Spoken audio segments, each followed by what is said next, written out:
গ্রামীণ স্বাদ কুকিং চ্যানেলে সবাইকে নমস্কার। আজ তৈরি করছি রুটি পরোটা বা ভাত দিয়ে খাওয়ার জন্য ফুলকপি ভাজা। এই রান্নাটা খুবই সহজ, অল্প সময়ে তৈরি হয় আর উপকরণও বেশি লাগে না। শীতের সকালে বা দুপুরে গরম ভাতের সাথে ফুলকপি আলুর এই ভাজাটা থাকলে অন্য কোনো রান্না না করলেও চলে। প্রথমেই আলুগুলো ছোটো ছোটো ডুমো করে কেটে নিয়েছি আর ফুলকপিও অল্প জল দিয়ে ভাপিয়ে নিলাম প্রায় 4 মিনিটের মতো।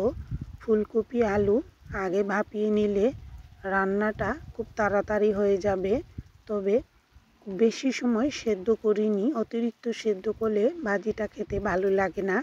সেদ্ধ হবে তবে অতিরিক্ত গলে যাবে না, তাই 3 থেকে 4 মিনিট ভাপিয়ে নেওয়ার পর জলটা ফেলে দিয়েছি। আর এবার কড়াইতে পরিমাণ মতো তেল দিলাম, সবজির পরিমাণ অনুযায়ী তেল দিয়েছি। অল্প একটু পাঁচফোড়ন দিলাম, যেহেতু নিরামিষ দিনে তৈরি করছি। অন্য দিনে করলে পেঁয়াজ দিয়েও ভাজি করলে ভালো লাগে।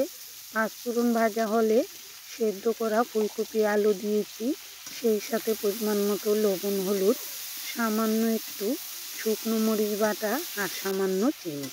এবার মিডিয়াম আঁচে নেড়ে চেড়ে দিচ্ছি আর জলটা একটু শুকিয়ে আসার সাথে সাথে কাঁচামরিচ চিড়ে দিয়েছি। ঝালের পরিমাণ নিজেদের রুচি মতো দিলেই ভালো হয়।